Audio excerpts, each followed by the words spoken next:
Visit elmhurst.org to explore the new City of Elmhurst website. Find out the latest Elmhurst news, pay utility bills and parking tickets, report concerns, and much more. Elmhurst.org is an ideal way to discover what Elmhurst offers your business, your family, your life.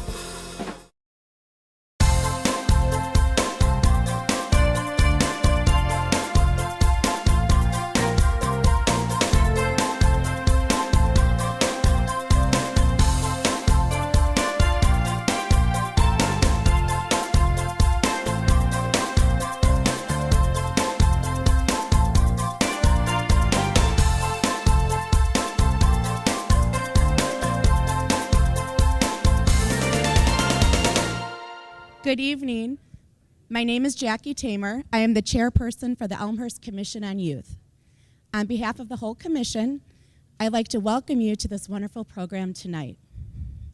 Thank you to Mrs. Fehrenbacher, the principal at Sandburg, for enthusiastically offering to host the community this evening. We are honored to have world-renowned author, Dr. Michael Thompson, here with us. A special thank you to our sponsors, Kickoff for Kids, Elmhurst Public Library, Elmhurst Park District, District 205 Foundation, LW Real Estate, and District 205. We truly appreciate the support and partnerships with them all. Dr. Thompson has had a busy day.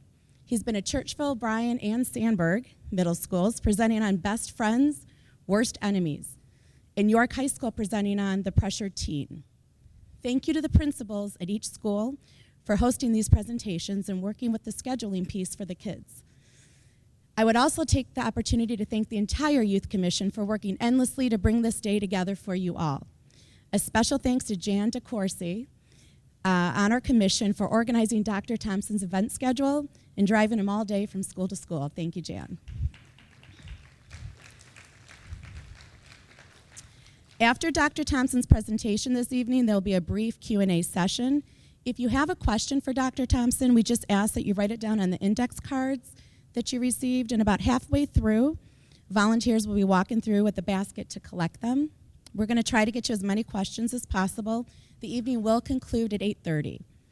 Elmhurst and the Commission on Youth is dedicated in bringing programs to the community to educate and inform all of you with issues relating to our youth in town. We are fortunate that Mayor Morley has shared vision for our youth in Elmhurst, one that encourages and supports their health and well-being. With the mayor's support, we are able to organize educational forums like this evening. After all, our youth are the future of our community.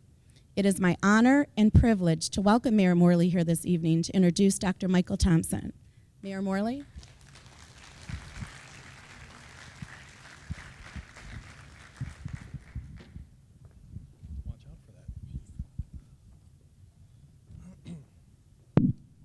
Thank you, Jackie. And I want to welcome everyone here this evening. And before I introduce Dr. Thompson, I do want to recognize the efforts of the Youth Commission. When I started as mayor about 2 years ago, the Youth Commission had 3 people on it. It's supposed to have 9 to be fully staffed. It had 3, and it was going south. And I put out a challenge at that time to Joan Olson, who unfortunately got a job and had to leave after a month, but to Malia Smith. And I really give a lot of credit to Malia Smith to building the Commission on Youth back to its full strength. And recently, Jackie Tamer has taken over leading that group. And they have just done an absolutely fantastic job on behalf of the city of Elmhurst. So I want to thank both of you for your hard work in making events like this happen. So thank you very much. Please, a round of applause. And then I also a special thank you to Jan, who I think already got called out tonight, but she did a wonderful job in making sure that Dr. Thompson got to everywhere he was supposed to be tonight. You know, I was very fortunate to have dinner with Dr. Thompson just a couple of minutes ago, and it was fascinating. I wondered to myself, what am I going to talk to him about? And then I realized they have 3 kids at York High School. You know, you think when we're growing up, I have kind of this inventive attitude, this inventive outlook on life, and I was always wondering or thinking about what that $1 million idea would be.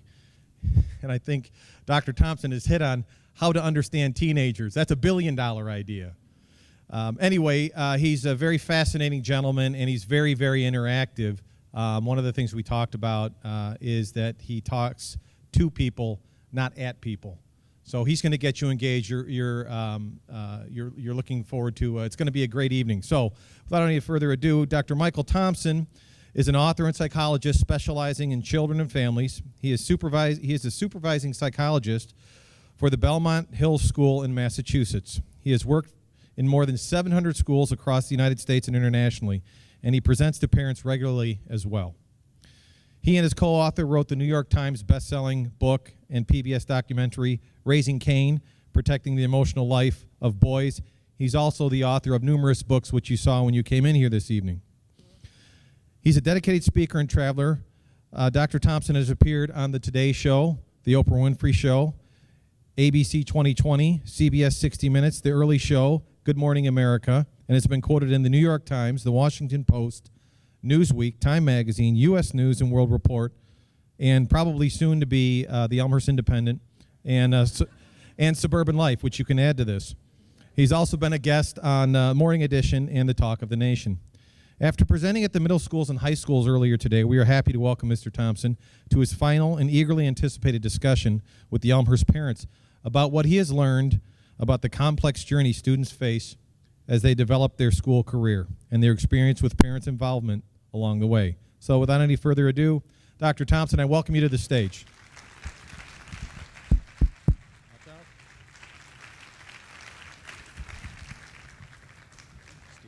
Appreciate it. I'm going to knock him dead, but I'm going to knock him dead not from the stage, but from the floor. Okay? Thank you for the lovely introduction and a lovely dinner.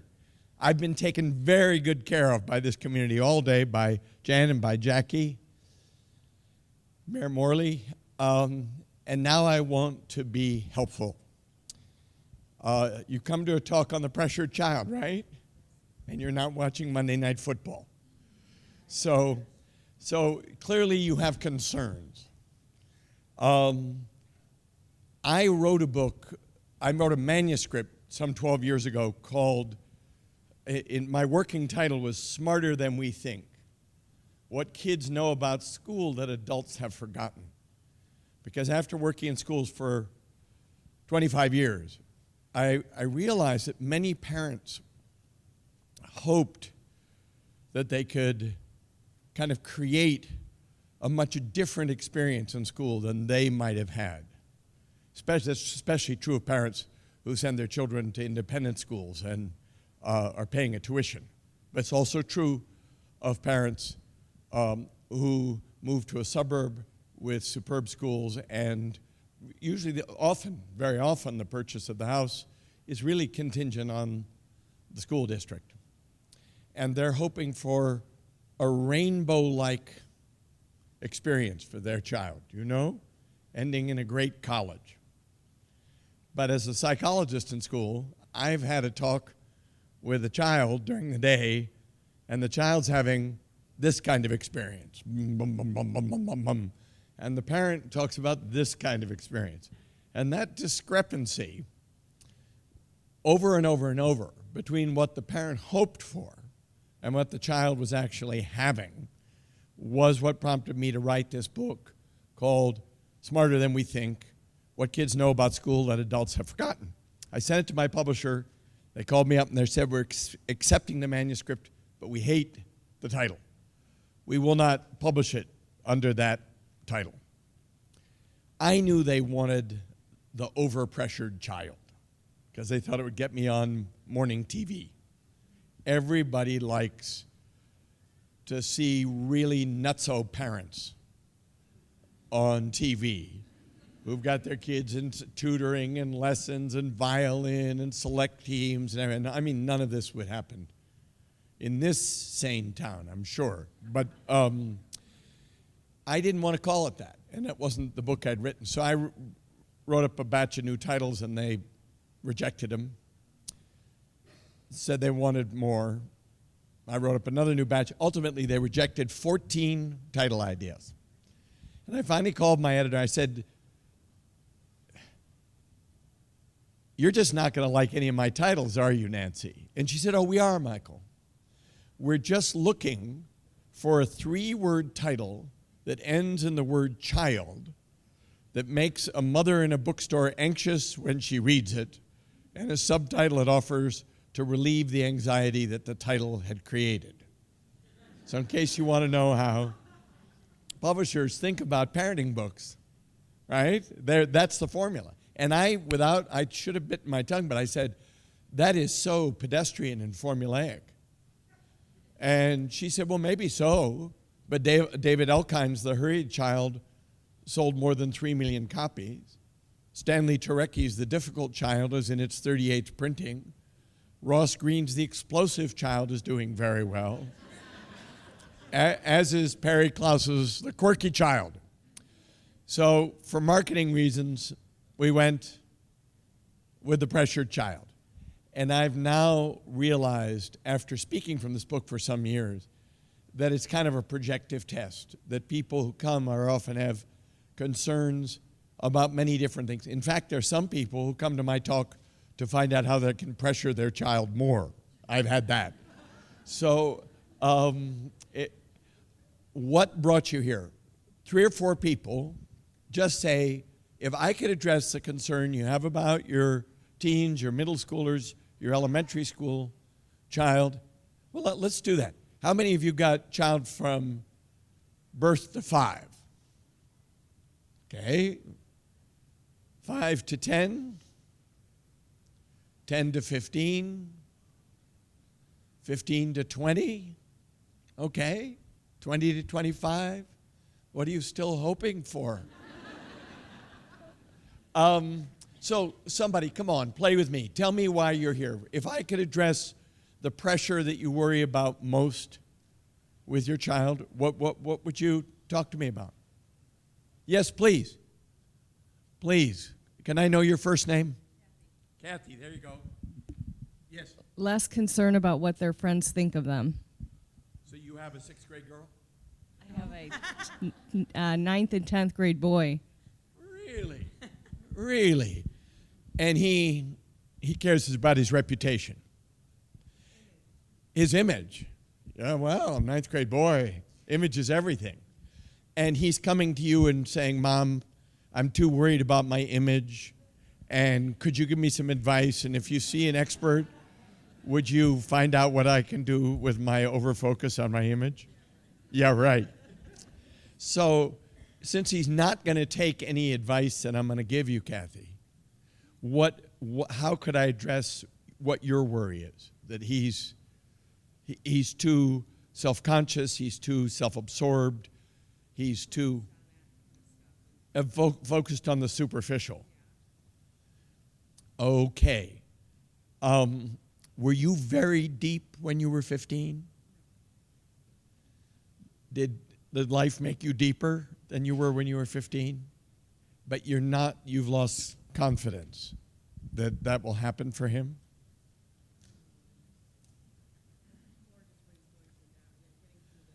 Yeah, getting through this. Well, there are people who will argue that 14 and 15 is, that period of time may be the most self-absorbed years in the human life cycle. Yeah, hope so. Right, because when you meet a 50-year-old who's as self-absorbed as a 15-year-old is really unattractive. Really, truly unattractive. But the pressure to look good and be attractive and maybe be of interest to girls who are all looking up at the 17 and 18-year-olds, and they have no use for the 15-year-olds. All the 15-year-old girls are looking right past the boys around them. And they're looking at the older boys, the more mature boys, and the 15-year-old boys are thinking, what am I, chopped liver? And the answer is, yeah, pretty much, in the high school hierarchy. And they want to do something to shine. They've got these new bodies. They've got this new sexuality. They're hoping to impress somebody someday. And most girls aren't, in fact, very impressed by 9th and 10th grade boys, actually, because the girls are more mature. and they don't have that much use for them. There will be more interest in him, but that acute self-consciousness is developmental and it has to do with brain development of teenagers. And I may touch on that later, but thank you. Somebody else, what are you concerned about? Yes, please, your name. Lori. Lori, go ahead. I have 2 teenage girls. One's a senior and one's a sophomore. So one I'm trying to figure out the college process with, and I'm trying to figure out honestly what motivates her. And The senior. yes. Okay. And with the sophomore, she kind of has a tough act to follow, and so I want her to just be herself and thrive in high school. Right. Yes. Be yourself in 10th grade. Don't be absorbed with your parents. Well, What are the threats to her being herself? well, I think she's just like she's already concerned about getting into college and everything else. Doesn't feel like she's as smart as her sister, as you know, her sister's got it going on, and so She's a top student. right. So But she has a lot of anxiety. the senior has a lot of anxiety. Yes. Yes. Yes. I don't know whether she was in my meeting at York today. I don't think she was. I actually heard I something. don't know how. I got a group, kind of a mixed group of 9 through 12. You did. In retrospect, I wish I'd had all seniors. I know. I agree. But let me take this back. Yeah, because Joe, the cameraman, is saying if you hold the mic while I talk, I'm not being heard, and so that's troubling to him.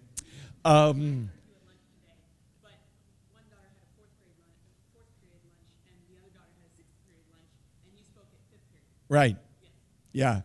Well, I've spoken to 2,100 of your kids today, 1,900 middle schoolers, and about 200 high schoolers.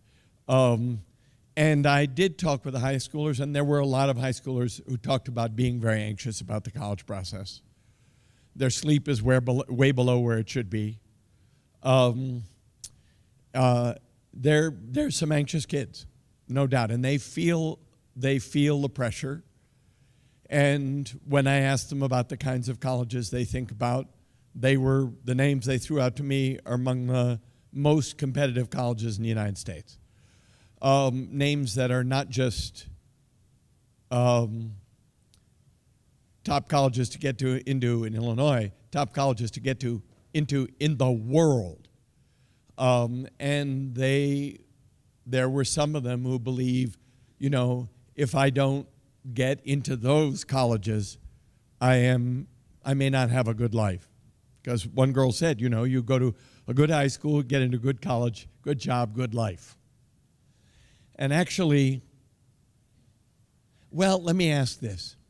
If you would raise your hand, please, if you went by any definition to an elite college. All right, hold your hands up high for a second. All the elite college people. Now I'm looking at the rest of you. That's about 15% of the people in the room. I'm looking at the rest of you and I'm thinking, how do you get out of bed in the morning? How do you look at yourself in the mirror? You didn't go to an elite college. I can't believe it. I can't believe it. I had a boy today, a high school boy, he said his parents had both gone to average colleges, but his father, every week, right, was giving him, name of a college, if I recall correctly, starts with H. Right? And so, the heat is on. The parents who've done well want their kids to do even better. I understand. I understand the wish. I understand the impulse. But I partly wrote my book, The Pressured Child, because I was meeting so many parents who were constructing their child's childhood as if it were a career, where you put the building blocks and you're building a career. And I'm somebody who, I'll tell you a story about that in a minute, why I think that's a flawed model for childhood, which is a long journey. Other pressures, yes, please. And your name? My name is Eileen, and having lived the perfect structured childhood to get into the perfect school, to get the perfect job and the perfect everything. I am the polar opposite. Just do your best. I don't care. I want you to be happy. I know, but she does it to herself. So that's why I'm here, is I want her not to do it to herself. Put less pressure on herself, and how do you help her? Right. I'm like, just do your best. I don't care. I'd rather you get a C and be happy. She's going to be 12 in a couple of weeks. Okay, so you have an 11-year-old perfectionistic girl. Yeah. All right, this is tough. Yeah, 11-year-olds still believe that you can be perfect in this life. And if you're ferocious with yourself, if you are critical and self-reproaching and tough on yourself, you can drive yourself to be perfectionistic. And they're sometimes a real danger to themselves. They can't go to sleep until they finish every bit of homework. They pull the whole family into it. Is any of this familiar? She can go to sleep, but she wants to get up really early. Oh, she wants to get up at 4:30 and do the homework. So one of the things you're up against is a perfectionist kid who doesn't have much perspective on life yet. Most of us, by the time we're 15 or 16, think, I'm actually not going to be able to be perfect. And we see that some of the kids who drive themselves towards perfectionism all the time are getting symptomatic and are developing obsessive compulsive disorder or other anxieties and are getting brittle. And as a mom, you actually have to hold your ground. You have to not be pulled into her panics. You have to say, sweetie, we love you, and you're not getting up at 4:30, or certainly I'm not going to help you. I'm not going to help you get up at 4:30. You are going to do very well because you are one super conscientious, dedicated kid. And we have faith that you will do well. And it's our job to make sure you don't go crazy. That is your job, actually, as a parent, if you have a perfectionistic child. I am seeing at the boys' school, I'm at an all-boys private school outside Boston because they'll hire me just for 1 day a week, and it allows me to travel. And I'm getting more anxiety disorders and more panic disorders in my boys. And I've been at the school as the supervising psychologist for 20 years. I'm seeing a steady uptick in anxiety disorders. But pediatricians all across the United States are seeing more anxiety in kids, and college mental health services are seeing more anxiety in kids. So there's no question we're succeeding in making our kids more anxious. And when you have a kid who's prone to that, you have to say, our job is to have you say, she's saying, Sunday, I can't go to lunch with the grandparents. I have to do homework all day long. And and you say, no, we're going to see the grandparents. We're going to the grandparents, right? You have to have a life. Now, other people in here are thinking, I wish I had a kid like that. Some of the parents of 15-year-old boys are thinking, I wish I had a kid like that. But there are dangers in perfectionism, and there are dangers in... Couple more. What got you here? Yes, please. I'm not here for my kids at all. All right. So you're... I am here because... We're going to get you the microphone. I'm really I don't loud. think she needs it. You think she's really loud? I'm good. Can you hear me? Can you hear me? Not loud enough. Okay. So, hi everybody. I'm Amy. So hey, Amy. Yeah. So sincerely, I wholeheartedly, 100% agree with you. However, we live in a crazy world. So I am here to validate the approach that my husband and I are using to raise our children, to use it as armor against my friends who think that I'm not pressuring my children enough. You know, I have a junior in high school who's beginning to consider his high school life afterward. What is college, trade school options? And I've got friends having their kids take practice ACTs in the 5th grade. So I teach at Northwestern. I see the crazy kids. I know what happens to them when they hit the highest levels, and they usually break. So I wholeheartedly agree with you, and I'm here to get more ammunition for those conversations and those choices that we're trying to raise our kids in. And I theme it, stop the crazy. I don't want to hear it. So that's why I'm here. Amy. Number one slacker mom. Is that right? No, I suspect you're not. But you have seen some of the brittle kids in higher education. I've seen a kid that has such a high GPA that they're capable of finding their car in the parking lot. Right. Because they've never thought for themselves. They've never developed Right. curiosity about the world Right. outside of textbook. Yep. Amy, I'm with you. And I do think that is one of the dangers of the over-cultivated, over-tutored child. I do. But I said I was going to tell you some stories. I do collect stories. And in an average year, I go to 20 independent schools, because that's where I started off as a psychologist in a private school, or independent school. I go to about 12 public schools, and I go about to 18 international schools, which has given me a really interesting view of anxiety around the world. Because I've been in international schools in China and Thailand and Japan that have 60 nationalities, and I've seen parents around the world aiming for top American colleges for their kids and doing everything they possibly can to get them there. And I've also talked to the counseling staffs, the psychologists and social workers at those schools. So I know something about the price that some kids pay. But it all comes from a desire to do the right thing. I was once at a little independent elementary school in northern New Jersey, a commuting community where most people work in New York. And the head of school said to me, I was doing a workshop for his faculty day after Labor Day, and he said, I can't stay all afternoon. I've got to go see these parents who've been besieging my administrative assistant. They have to see me today, They've been calling repeatedly. She's been trying to put them off. I'm going to see him. I'll see you for dinner. And I said, okay. And at dinner, I said, what was that all about? And he said, well, it was a set of prospective parents who wanted to talk to the head of school about their daughter's admission next fall for pre-K. They weren't waiting for the admissions process, right? These are the parents of a 3-year-old. But it's a service business, so the head of school said, well, tell me, why do you want to send your daughter to, let's call it Sunnybrook by the Sea school?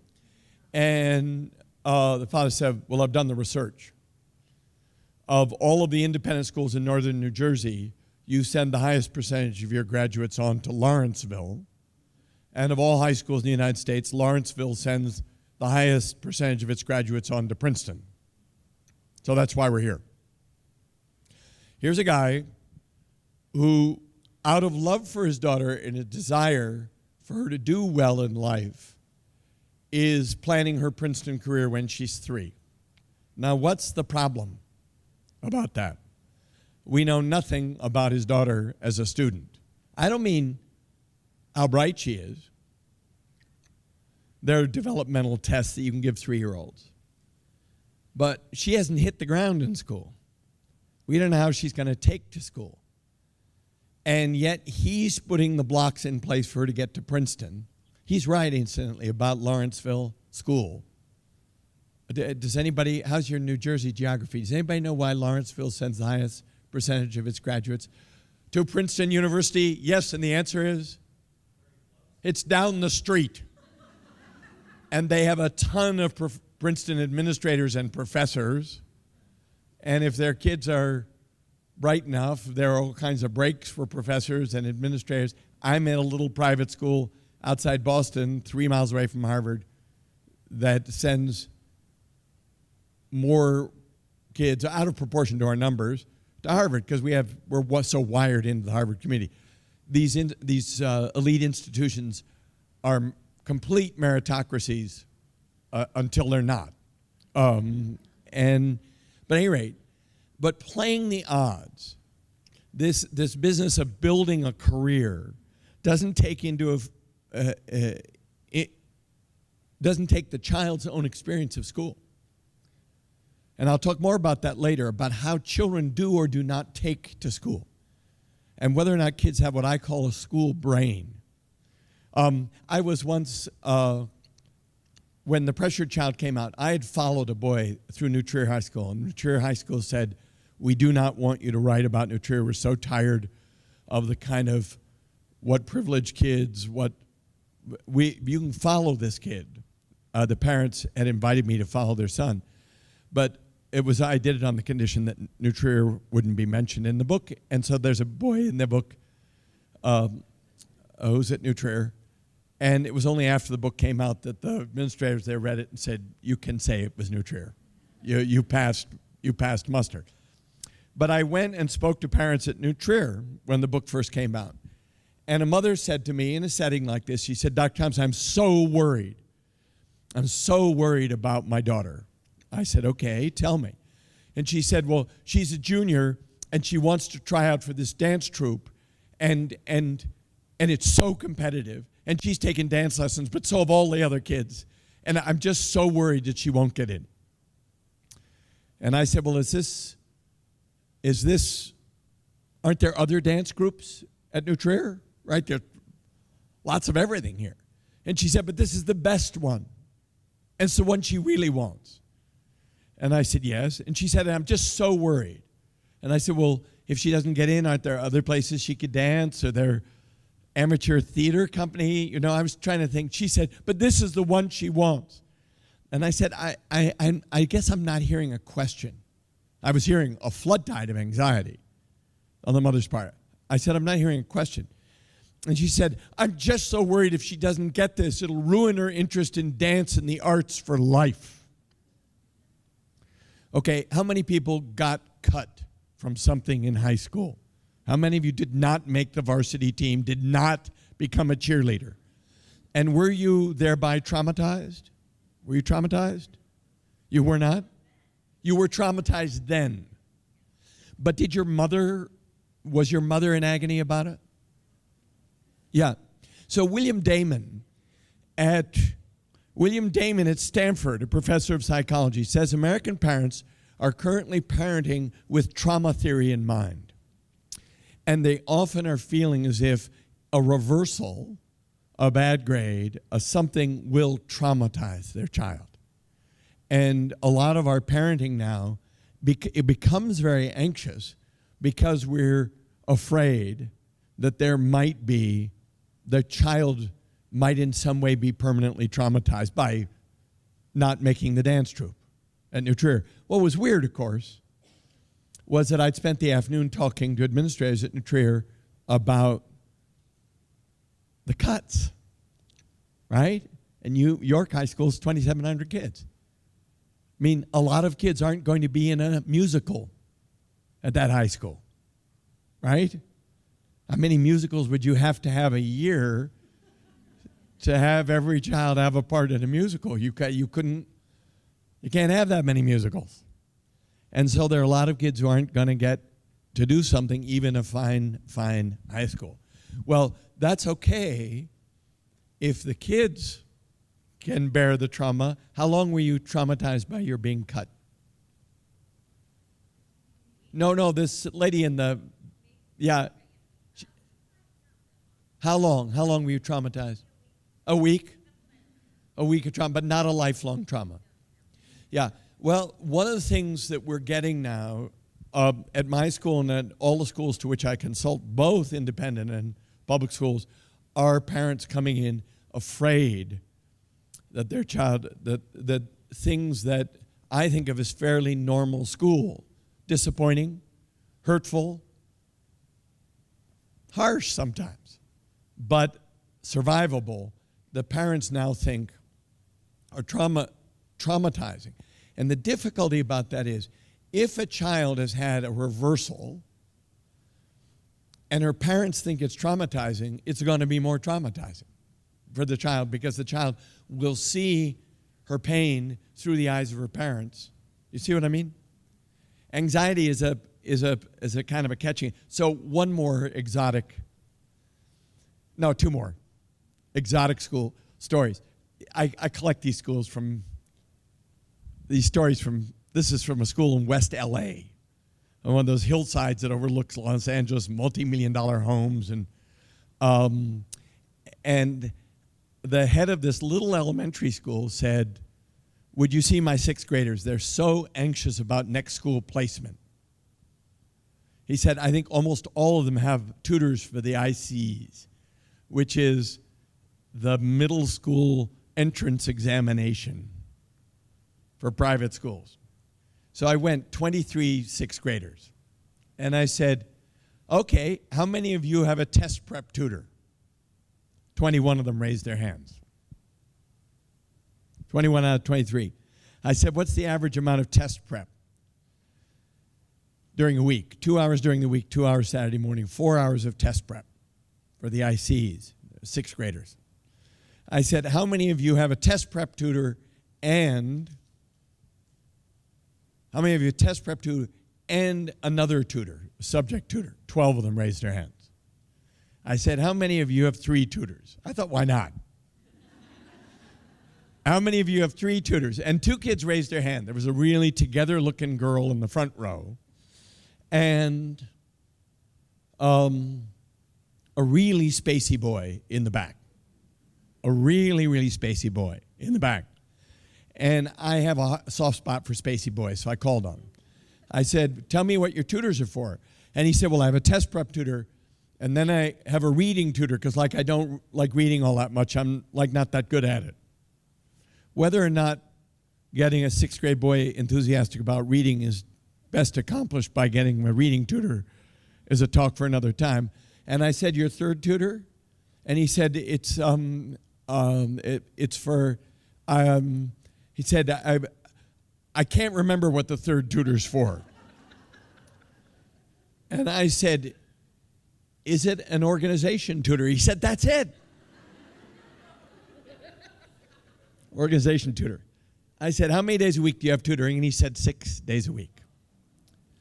Well, it'd be interesting to do a survey of some seniors at York, find out how many kids at York have. Is there an educator here from this town who wants to hazard a guess? Yes. What percentage of kids in this town who go to this high school have received tutoring by the time they graduate? A lot. 75 to 80? That's a pretty good guess.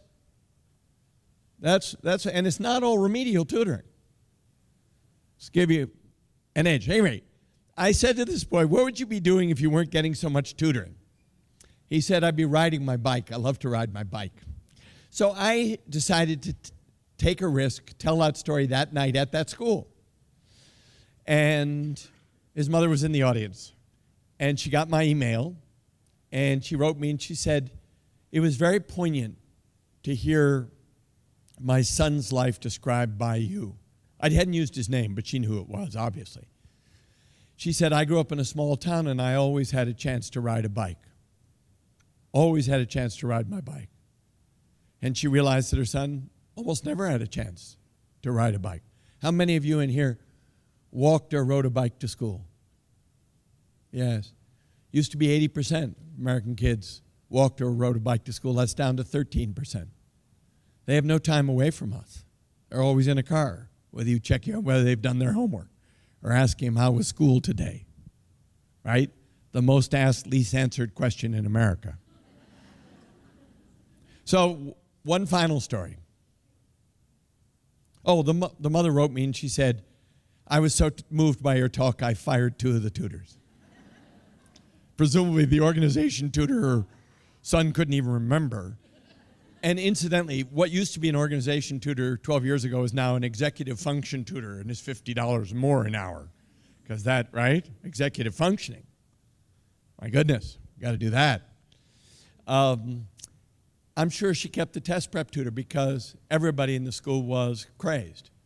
Everybody had a test prep tutor, and that's the problem.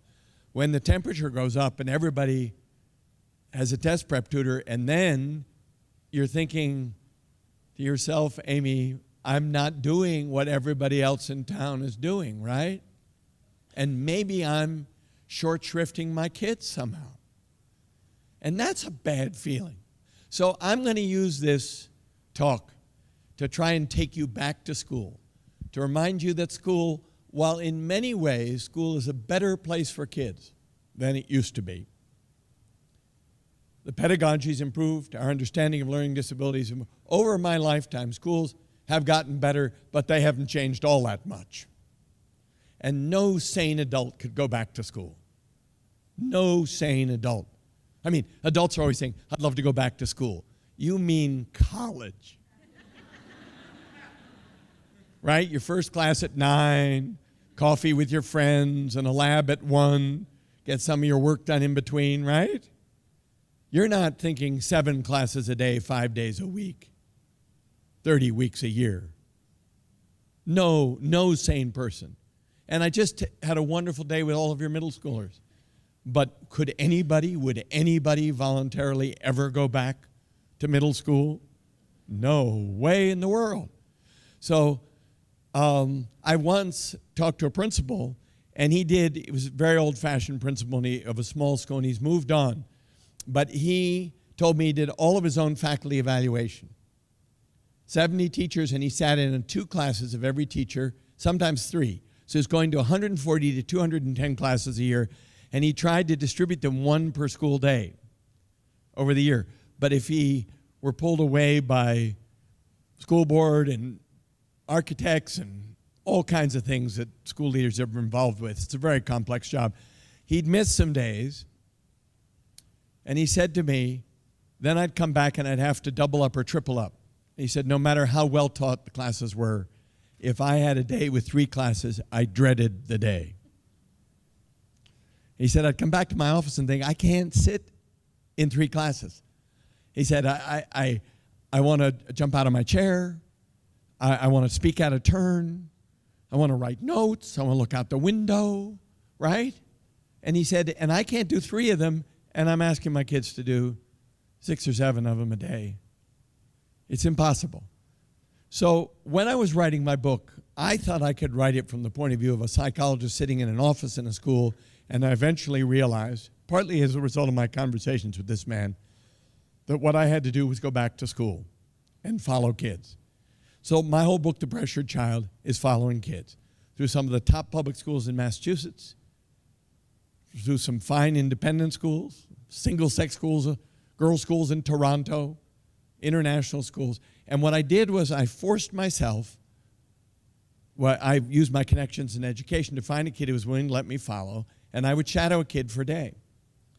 And I would start at 7:45 in the morning, and I would stay with that kid until he or she had finished, and that sometimes meant for a varsity athlete, 6:30 at night.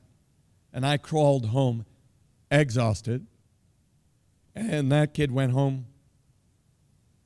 If she were a junior or senior, do 3 hours work. It was Has anybody in here followed a child through an entire school day? Has anybody? Yes, you have. Please tell me your name. Are you an educator? No, you're a mother. Tell me your name. Rory. Rory, and why did you follow a child through a whole school day? I have a daughter who's a gymnast. She is in 4.5 hours of gymnastics after school. Right. And I wanted to know what her day was like. And Rory, you went through her whole day with her, and give me 3 adjectives to describe it. Exhausting. Yes. Frustrating and confusing. Exhausting, frustrating, and confusing. Somebody else? Yes? Educational assistant. So you go through many, many days with kids with special needs. With special needs, and yeah. Tell me your name. Liz Rosberg. So this is, you're getting paid to do it. Yes. So it's your work. Correct. You want to give me some adjectives anyway? Again, confusing, lonely. Right, for special needs. Mm-hmm. Yes. Lonely, and it is frustrating because of the communication, barriers that some of them have. Now, I do this. I ask educators, I go to conference of all educators, and I ask 100 educators, 2 or 3 of them have followed a child through school. I was at a public high school outside Boston last year. There was only one person in the room who had followed a child through that high school. It's one of the top-ranked public high schools in Massachusetts, Acton Boxborough. And I asked the principal in front of 200 people how she found the day following a child through her own school. And she said, exhausting and confusing. So many transitions. She also said there was some brilliant teaching, and I agree with that. But as a summary, school is hard. The days are long. And what I realized when I was following kids through school is what you realize very quickly is that, well, two things that adults think is true are just not true. School, I learned, is not a competition. It's not about awards. It's not about gold, silver, and bronze. Right? It's surely not about being valedictorian. Some of you in here were valedictorians of your high school class. And I just want to say I'm full of respect for you, but I'm going to tell you the truth. We all laughed at you behind your back. Because your journey through school had nothing to do with us. It involved you and the two people duking it out to the second decimal point. And we were just not involved. I asked a ninth grade class in Utah, I said, if you guys all stay together, who's going to be the valedictorian? Ninth grade class. And the boy raised his hand. I said, who's it going to be? And he said, me. And I looked at the ninth grade. I said, what do you think? And they all went, yeah. Ninth grade. 4 years before the end of the race, they know who it's going to be. He's got the horsepower. He's got the drive. He wants it out of his way. Prizes at graduation. By the middle of junior year, and certainly the end of junior year, you knew whether you were in the 90% of kids who weren't going to get prizes at graduation or whether you were in the 10% that were going to get prizes at graduation. But the prizes at graduation weren't motivating for most of us most of the time, were we? Were we? No, they had nothing. It's like a joke. When I think of the times I've spent in faculty meetings deciding on the prizes at graduation, and I have a voice saying, this does not matter. This is entertainment for adults. Okay? But what I know is a developmental matter. Kids by the 4th grade pretty much know where they are. They know where the kids around them are. They know who's good in math. They know who's good in language. They know who the good athletes are. Right? Look, if you ask 2nd grade boys to rank order who's good in athletics, they do it with absolute accuracy from top to bottom. There's only one person they can't judge accurately, themselves.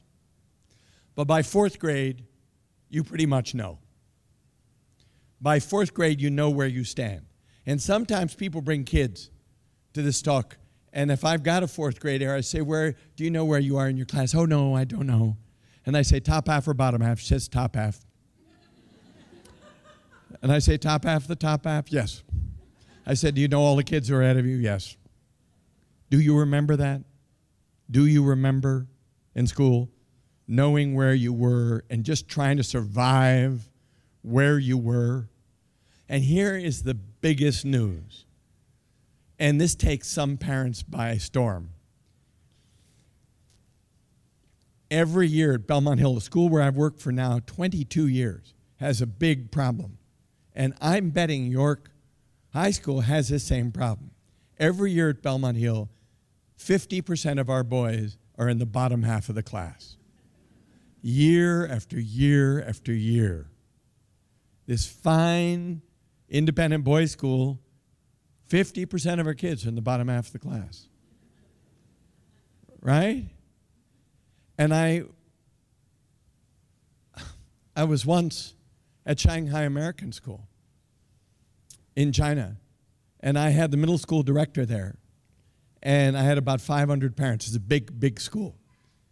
I said to the middle school director, how many kids come into 6th grade at the 50th percentile and 3 years later graduate in the top 10% of the 8th grade class? They're with you for 3 years. How many kids move from the 50th percentile, the top 10%? And the middle school director said she had a middle school of about 500 kids. And she said what? She said 0, maybe 1. And I told that story in international schools in Asia. I told that story in Hong Kong, and a mother came up to me and she said, Dr. Thompson, your speech has filled me with despair. And I said, why? And she said, because my daughter's in the bottom half of the class, and you've said there's not a lot of movement up. And I said, there's not. And your daughter's getting a superb education. She was at a really fine school, international school in Hong Kong. And I said, if you're in despair, what's your child to think about her school career? You've got to find a new way to think about your child's school career. And that's what I'm going to give you tonight, in a minute. But the other thing that kids really resent is when we think that school is preparation for life. We're always talking about this. You have to build a foundation. This is working toward college. Oh, my goodness. Grown-ups are so afflicted with a future orientation. And we're always, we're always seeing where everything's leading. When you're a kid, you're trying to get through this homework assignment, this test, this class, this day, without too much bruising. And when everybody is talking about the future, as grown-ups are always talking about the future, you just tune them out because they're not getting it. I don't know any of your children that I could connect you to, but this I know. Your second graders, your fourth graders, your sixth graders, your 10th graders, your 12th graders, every one of your sons and daughters is living his or her life to the max every day. They're not waiting to live. They're not preparing to live. They're living now. They're not preparing for life. That's rubbish. They are living to the fullest right now.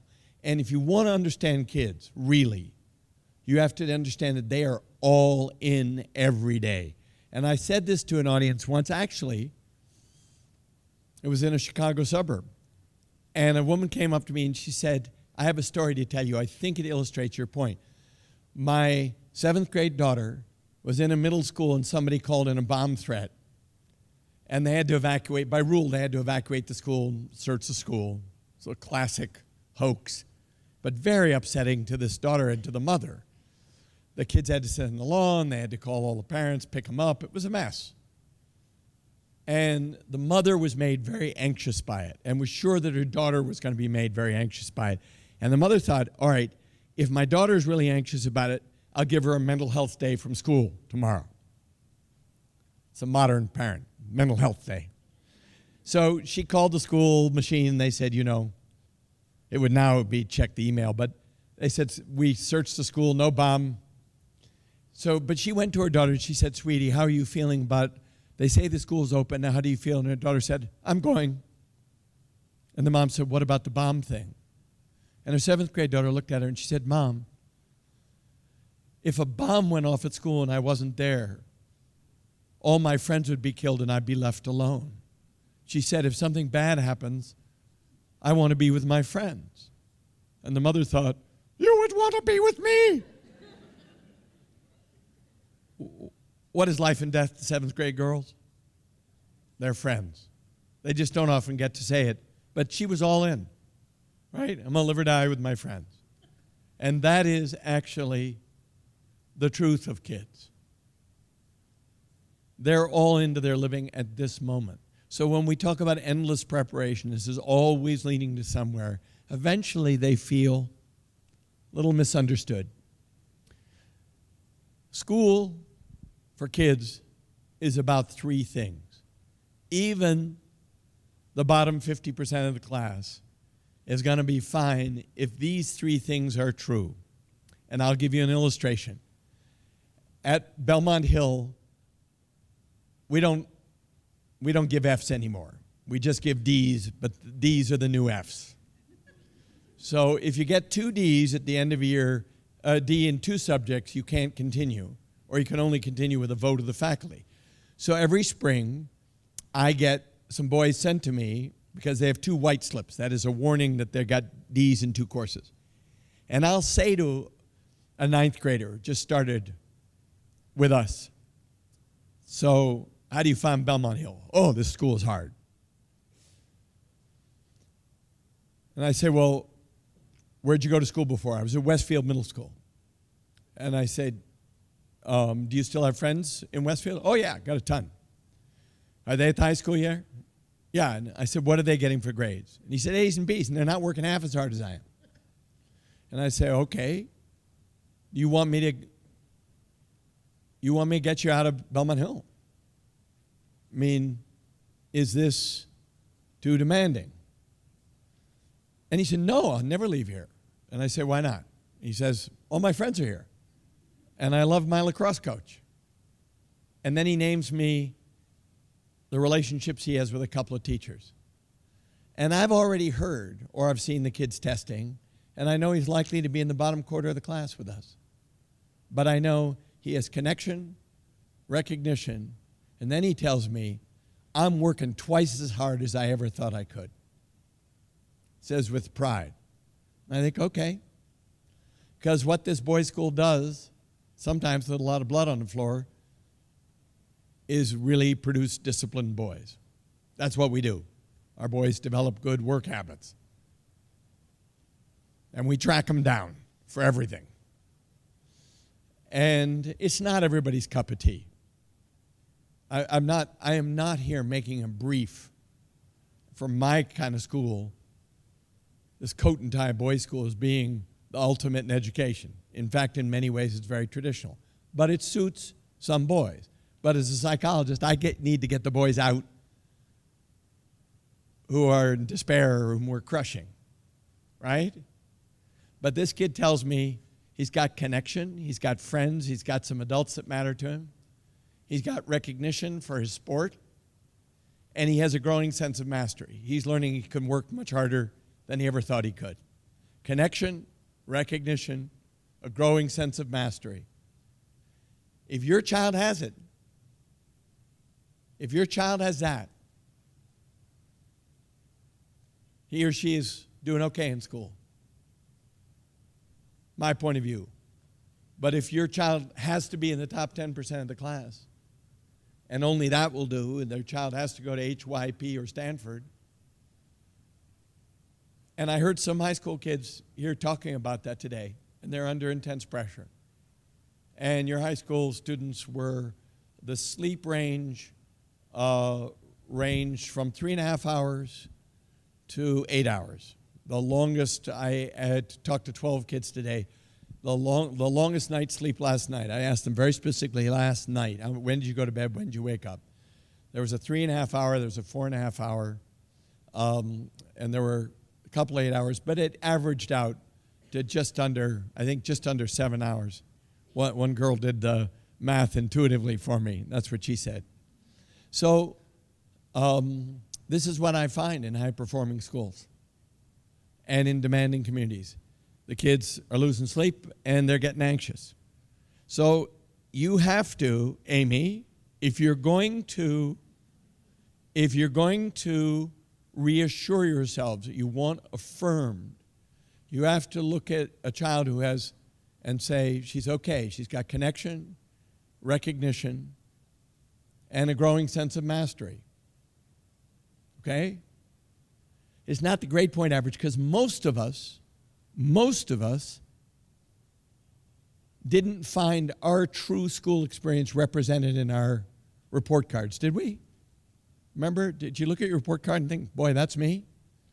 Well, I was constantly in trouble for talking in middle school, and I've never shut up since, as you're already hearing.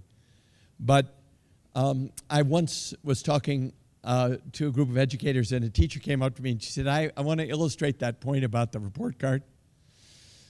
She said, I have a dear friend, and she and I grew up in the same neighborhood, went all the way through elementary school together. Incidentally, boy, have you got a stable community. I asked at the middle school day how many kids had come in new in 7th grade or 8th grade. This is a very, very stable community, and a lot of these kids are going through and making lifelong friends. They told me that. Anyway, she and this lifelong friend had lived in the same neighborhood. Their parents had known each other, and they lost both sets of parents around the same time, and both middle-aged women had cleaned out their parents' house and found all of their report cards. Their parents had kept all of their report cards. So one night, these two ladies got together with a bottle of wine and started reading their report cards to each other and remembering every class and every teacher and laughing and drinking more wine and remembering their elementary and middle school careers. And the teacher told me that her friend, who's a psychologist, which is probably why I remember the story, the teacher said that when they got to 5th grade, her friend read the comment on her 5th grade report card, and it said, Susie would be much better off if she paid attention to her own business and stopped paying attention to everybody else's business. And these two ladies were rolling off their chairs because Susie, of course, turned out to be a psychologist, right? But I actually believe that all of your children are doing something in school that is pre-vocational. You just can't tell exactly what it is. Because every kid is trying, under the stress of school, to maximize their strength and minimize their weaknesses. That's what we all do. My friend Ned Hallowell, in his wonderful book, The Childhood Roots of Adult Happiness, says no adult lives his or her life in the area of their remediated school weaknesses. Right? The moment you get out of school, you go for your strengths. Right? But in school, if you're weak in reading, we give you 3 extra periods of that a week. And we rub your nose in your weaknesses. And then you don't seem grateful. You don't seem grateful. So that's school. I wrote in my book that school was a 13-year journey, and I kept looking for an analogy. This was before Cheryl Strayed's book, Wild, about hiking the Pacific Crest, and I kept thinking, it's like hiking the Appalachian Mountain Trail. I hike in New Hampshire every August, and these kids go flying by me like gazelles, and it's because I'm hiking sections of the Appalachian Trail, and they started in Georgia in February, and they're trying to get to Mount Katahdin in Maine before the snow starts to fall at the end of August. And these kids, they're amazing. By that time, they're hiking machines. They're hiking 23, 24, 25 miles a day with a 30-pound pack on their back, and they just go whizzing by me, and I always go, oh, gosh, I wish I'd done that when I was younger before I had 2 knee surgeries. I'm too heavy. I don't have the time. I have too much responsibility. But I always wish I'd hiked the Appalachian Mountain Trail. But, in fact, every kid hikes a 13-year trail. It's called school. And actually, anybody who walked in here tonight, unless you have a medical disability, you could do an endurance hike. I don't know what that would be for you, 3 days, 3 weeks, 3 months. Think about your endurance hike. What do you need? I'm going to give you food and water, shelter, sleep. What do you need for your endurance hike? What do you need? Desire. Desire. What else? What? Your friends. You need friends. Conversation. You can't hike all that way alone. Training. Yes, training. Have I got a hiker in here? What do you need? What? Oh, I gave you sleep. Yes, sir. Good pair of shoes. It's the answer. Shoes that fit. You can have all the desire friends in the world, but if your shoes do not fit, you are in agony. And your feet blister up. And that's what happens to kids in school for whom the school is not a fit. About 1/3 of kids come into school and they slip on the school shoe and it fits like that. You see them in kindergarten. They're kindergarten sitting there thinking, is this amazing? We get to sit in a circle and the teacher reads to us and she asks us questions. This is unbelievable. We have share time. We have our jobs. Oh, my God. Kindergarten. I have been waiting for kindergarten all of my life. My granddaughter goes to a little Montessori preschool. She's 3.5. And every day, all summer, she asked her mother, is it school tomorrow?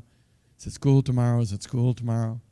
She just loves school. She loves the setup. But then you look at other kids in kindergarten. You see a brilliant little girl who's already reading books fluidly, and she finds kindergarten quite alarming. All these noisy boys and all having to do stuff. She just wants to sit down and read all day. There, you get kids, you can see them there. They'd be autodidacts, that is self-taught right from the beginning if you let them. They just sit in the corner and read all day. And they find kindergarten's like, what? They're brilliant kids who love school but hate PE class. Oh my God, they dread it, right? I was walking through the park in Arlington, Massachusetts, where I live, and I was hearing two girls talk with each other about how they had already managed to evade PE class. Many kids find certain aspects of school alarming.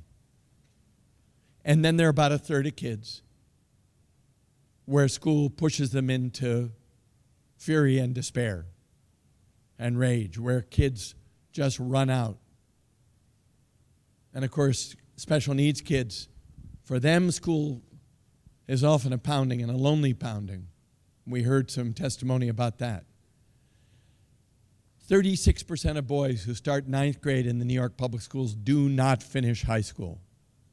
If you were running a business and you lost 36% of your customers over 4 years, you might. Now people come up to me and they, yo, you must believe in school reform. What are your ideas for reforming school, Dr. Thompson? I say, I'm not an educator, I'm a clinical psychologist.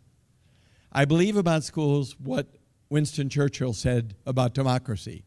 A deeply flawed form of government, just better than anything else we've tried. Okay? That's school. People come up to me and say, oh, you must believe in homeschooling. I always say, if I'd homeschooled my children, I would have murdered them. I need my children to go off to school. I need them to meet teachers and relationships and coaches and friends, and it may be inefficient and it may be capricious and arbitrary, but I need my kids to go to school, and it's not perfect. And every school, every kid has to find out what his or her journey is. And most kids will tell you if you can listen. So we asked 7-year-old boys, how was school today? Moms are always, how was school today? I hate it. You don't hate it. You have a lovely teacher. The kid's thinking, there is no point in talking to this woman. I just get the Chamber of Commerce talk. So I once had at Concord Carlisle High School outside Boston, a mother brought a 3rd grader to this talk. It's not a 3rd grade talk. So the moment I see a kid in the audience, I didn't see any tonight. Are there any kids in here? I didn't see. Good. Elmhurst, you don't bring kids to adult talks. That's great.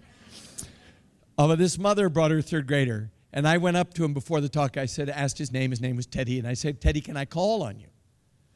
And he said, yes. And I said, I got to this point in the speech, I said, Teddy, does your mother ask you every day, how was school? And he said, yes. And I say, what do you tell her? And he said, well, I tell her it's fine. It's good. It's fine. And I was watching his mother. She was sitting right next to him. Her face dropped. It looked really sad. I said, Teddy, do you see that makes your mom sad? And he looked at his mom's face, and he looked sad. I said, why don't you tell her more? Why don't you tell your mother more about your school day? And he looked at me. Sometimes kids will just lock eyes with you, and they look at you like, can you take this? I'm about to lay a major truth on you. Can you take it? I said, Teddy, please, we all want to know. Why don't you tell your mom more about your school day? And he said, because there's not that much she can do about it.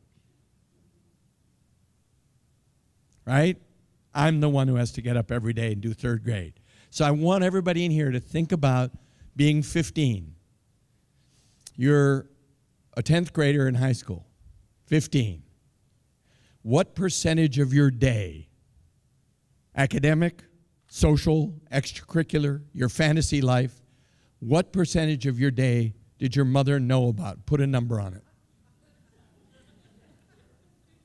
0. She knew more than 0. Yeah? 15? 3. 15, 3. I usually get somewhere between 0, which I don't believe, and 20%.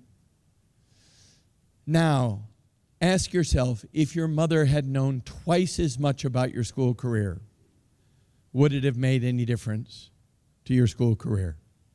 All over the room, I've got people shaking their head. But this generation of parents thinks if they know more about their child's school career, they know more and they know more and they more, it's going to really make a difference. And I'm here to say, not by 10th grade. Not by 10th grade. So when you're a parent, you have to start to deconstruct your dream. You have to let it go. Your 3-year-old going to Princeton, ease up.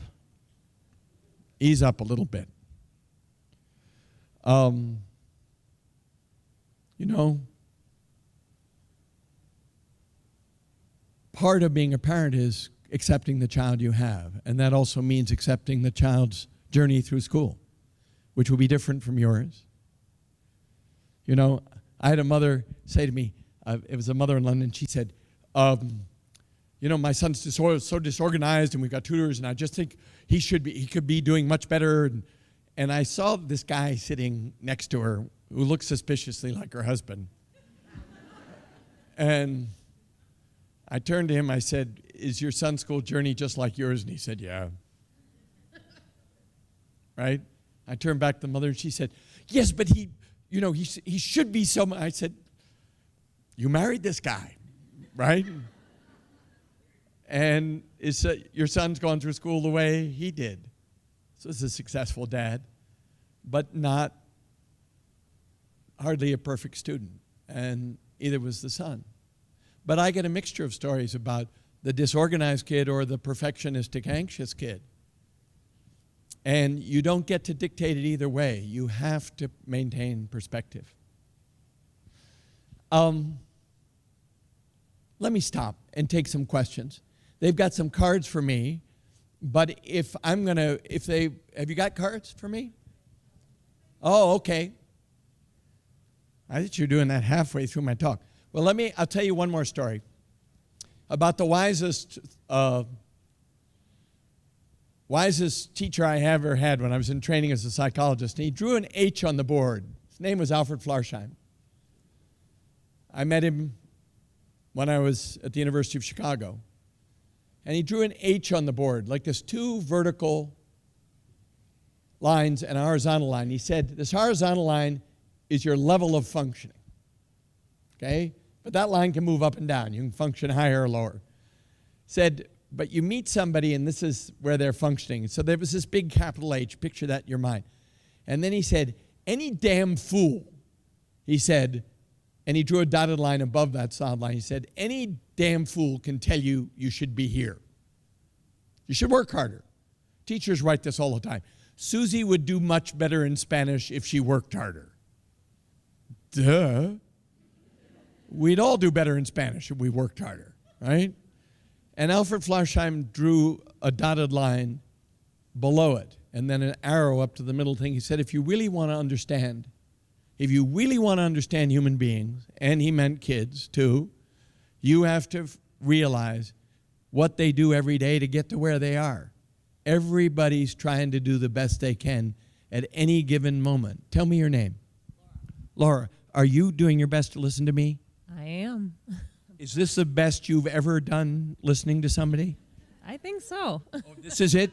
We're getting your peak moment, Laura? This is it? You've not daydreamed about your family, your kids, your work, your bank account, your parents' health. Have you daydreamed during this? Yes, a little bit. A little bit. So we didn't get your peak effort. You thought so, but we weren't. How about you, sir? Tell me your name. Lupe? Lupe? Yes. Yes. Are you doing your best to listen to me? You're getting as good as it's going to get. As good as it's going to get tonight. Right.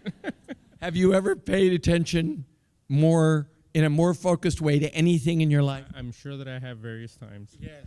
You see, but this is true of adults and of kids. We're all doing the best we can at any given moment. And a mother came barreling out of an audience once and said to me, "That's not true, that thing about children doing the best they can at any given... that's not true of my son," she said. And I said, "You didn't understand me. Kids, like adults, are always doing the best they can. What great teaching is it lifts everybody's game. What lousy teaching is it depresses everybody's game, right? But even on your best day, even with your best teacher, on a pretty good day, you weren't fully present, were you? No, and that's going to be true of kids. So let me see if I can knock off this. I'm long-winded. So why the rise in parental anxiety over our children's future? It's because, or children's failure, it's because the future is less predictable. Global competition has made things less predictable. It's harder for us to imagine our kids' careers 20 years out because of the fluidity of that. And so that's a real source of anxiety. But part of it is also the anxieties of upper middle class. And if you're in an upper middle class community, there are a lot of people who are sort of panicking, wanting to make sure their kids replicate the success that they had, and being afraid that their kids are not, and wanting to kind of jury rig everything. And you can't. Some of you, too successful business people, are going to have an artist child. Sorry about that. How to help your child when they are suddenly on the outs with a friend group and it's time to move on. This is one of the most painful things for parents to live through. Now,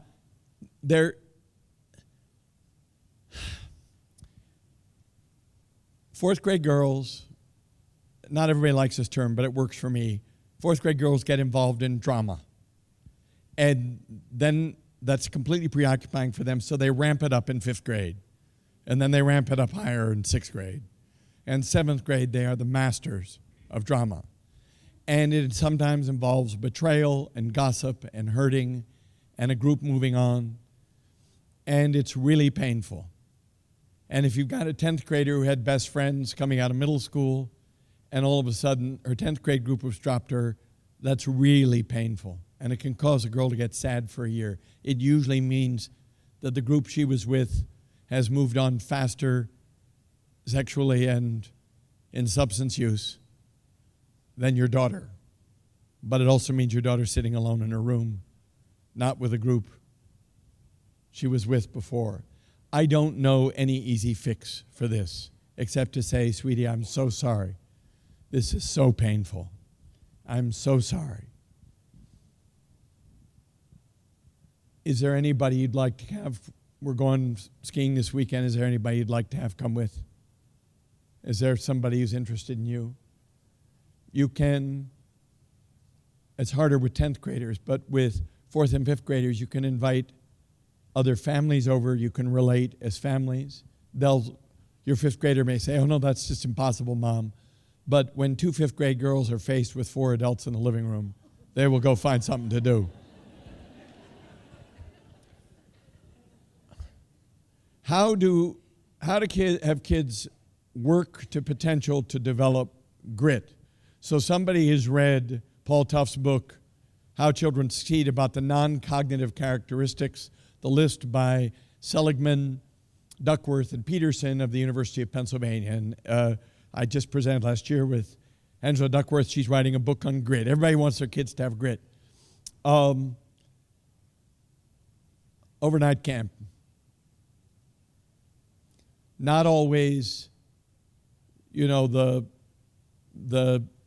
fancy sports camp. I'm talking about sleeping in a cabin. I'm talking about mosquitoes. I work as a consultant for 5 camps in the Northeast, but one of them is in the way Northeast. It's 300 miles north of Toronto, on an island in the middle of Lake Temagami in northern Ontario. And the kids go out for their first 5-day trip, canoe trip, and they come back and they're covered with bug bites And they have these, and they stand up, and their staff person, this is for both boys and girls, the staff person gets up and describes what lakes they paddled to what difficult portages, carrying all their gear from one lake to another, they did. And then the kids stand there, and the boys are all wearing shorts, and you can see the hundreds of bug bites on their legs. It's enough to make a parent faint, dead away. But luckily, there are no parents there. And the kids tell these kinds of stories. We were out paddling on the lake, and then a big wind came up, and we were paddling so hard, and it was so hard, and all of a sudden, it began to rain, and then there was lightning, and we had to race for shore, and we paddled as hard as we could, and we got to shore, and it was raining so hard, we couldn't get our tents up, and our sleeping bags got wet, and we had to eat cold dinner, and they are all smiling. They are all looking totally triumphant. And you're thinking, boy, this camp is sadistic. We are torturing kids, and they are so proud of themselves. In fact, if you want your kids to develop grit, put them in some difficult situations, and don't stand over their shoulder saying, are you all right? Are you all right? Are you all right? Offering to rescue them. Actually, they have to do some challenging things to develop grit. And it's important not to helicopter rescue, and everybody knows that's the big insult now, but also to put them in situations which are really challenging.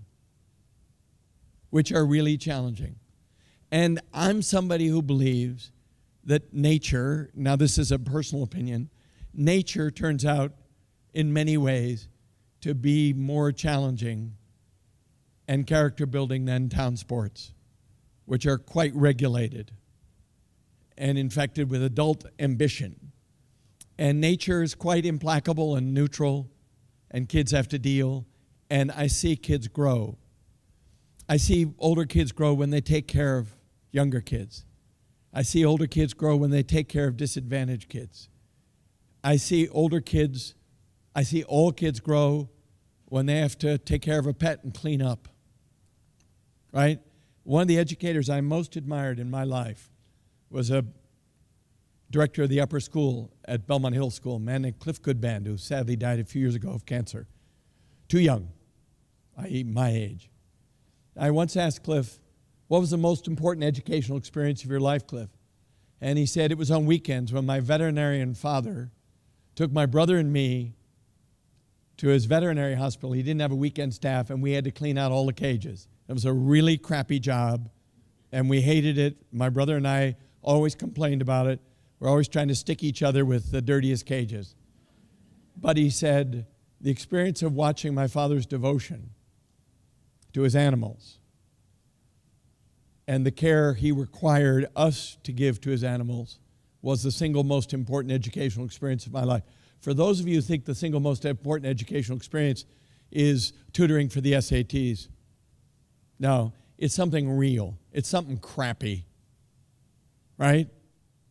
It's something that takes, you have to suck it up and do it. You know what I mean? Now I'm getting preachy, huh? What are parents to do? Over-focus on kids' grades, stress, that where is the middle ground? You have to keep, that's the whole point of this talk, is you have to have a philosophy so that you're not being stampeded and you're not running with the panicked crowd.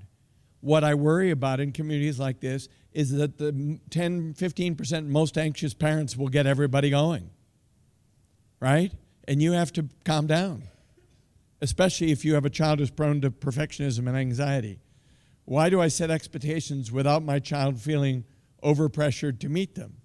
Well, if I were talking to this parent, how do I set expectations without my child feeling overpressured to meet them? You can't. Your expectations will, because your child loves you and wants to please you, your expectations will always feel like pressure to him or her. Sigmund Freud, who said a lot of good things along with some wild things, but crazy things, but Sigmund Freud said one of the mysteries of children is why they always over-identify with the most severe aspects of their parents' conscience. So your kids, in their love for you and sometimes their fear of you, identify with your most severe position. That's what kids do. They think you're going to hold them to your scariest day. And so one of the things you do is apologize when you make mistakes. Acknowledge that you do make mistakes. And don't nudge them every day. It makes you boring.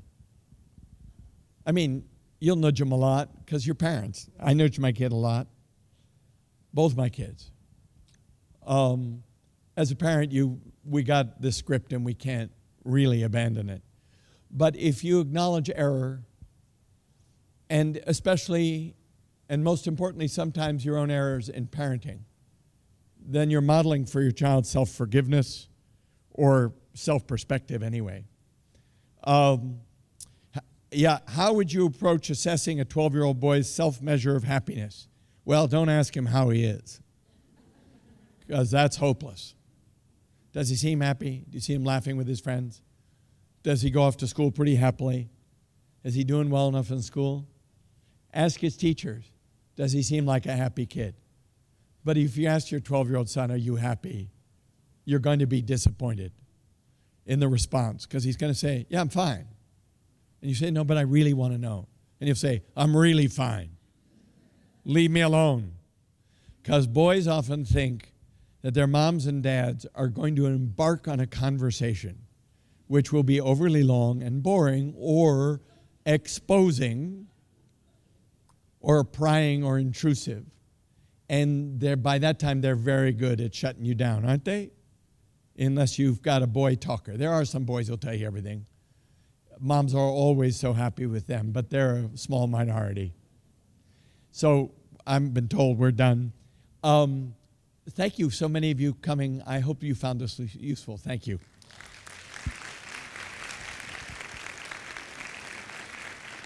You're welcome. Thank you so much. You're welcome. I'll sign a few books if people want to. Okay. All right, great. Thank you again. Let's give another round of applause to Dr. Thompson for being here tonight. Thank you. We do have book sales in the back, and Carol from A Book Above is offering 15% off this evening if you buy tonight. And Dr. Thompson just said he will sign books if you'd like. There's a whole selection out there. We've got about 7 of his books out in the back. Also, if you could please complete the surveys. The things that we organize here in the community are really based off of what you guys fill out. So if you can please take the time to fill it out, we would appreciate it. November 9th, we have our movie screening coming out, The Other Side of Cannabis, and we're going to talk about how it's not just pot. So we really hope that you guys can come out. It's going to be a great one. And we're going to talk about, the effects that it does have on our children, how it's not just pot. And we're also going to have, after the movie, specialists from Alexian Brothers Behavioral Health Hospital. Linda Lewaniak will be here, and she's the director of addiction medicine there. So we hope you can make it. That's it. Thanks, everyone, for coming out tonight. We really appreciate it. We hope you enjoyed it. Thank you.